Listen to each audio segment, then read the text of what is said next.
नमस्कार दोस्तों, आज के इस वीडियो में हम चालान से रिलेटेड बात करेंगे। बहुत से लोग कंफ्यूज रहते हैं, जब भी चालान भरने की बारी आती है तो सोचते हैं कि कहीं का भी चालान किसी भी कोर्ट में हो जाएगा। अगर आप ऐसा सोचते हैं तो ऐसा बिल्कुल नहीं है। देखिए, जैसे कि आप यूपी में रहते हैं और कहीं हरियाणा, गुड़गांव, राजस्थान या किसी भी स्टेट का चालान होता है, तो ये नहीं कि ये चालान यूपी की किसी भी कोर्ट में भरा जाएगा। ऐसा नहीं है। अगर आप ऐसा सोचते हैं तो गलत है।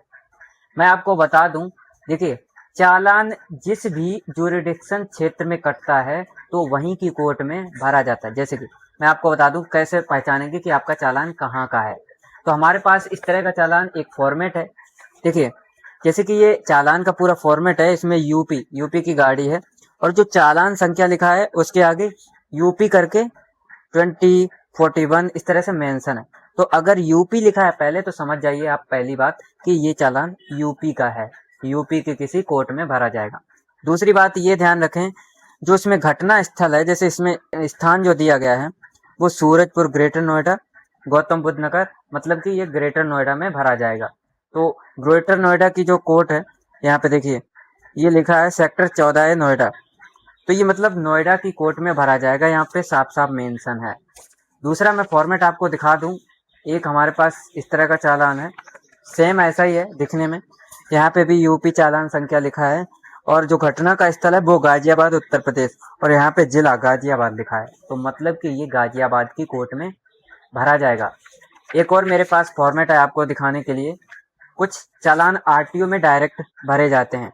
देखिए, जो transport department of Uttar Pradesh, तो ये जो टैक्स से रिलेटेड जो चालान कटते हैं, जो आरटीओ वाले काटते हैं, वो डायरेक्ट आरटीओ में ही भरे जाते हैं।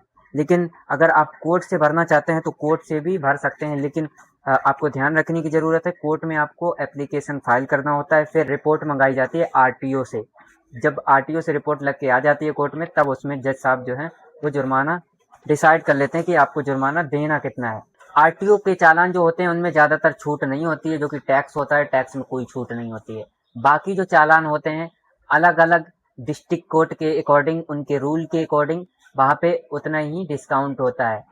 तो ये जरूरी नहीं कि एक ही कोर्ट में इतने % डिस्काउंट होता है, अलग अलग कोर्ट के अलग अलग नियम है, ये आपको जानने की जरूरत है। बाकी आप देख रहे थे इंडियन लीगल सर को, ऐसे ही लीगल अपडेट के लिए जुड़े रहिए और हमें इंस्टाग्राम, यूट्यूब और फेसबुक पर फॉलो करते रहिए।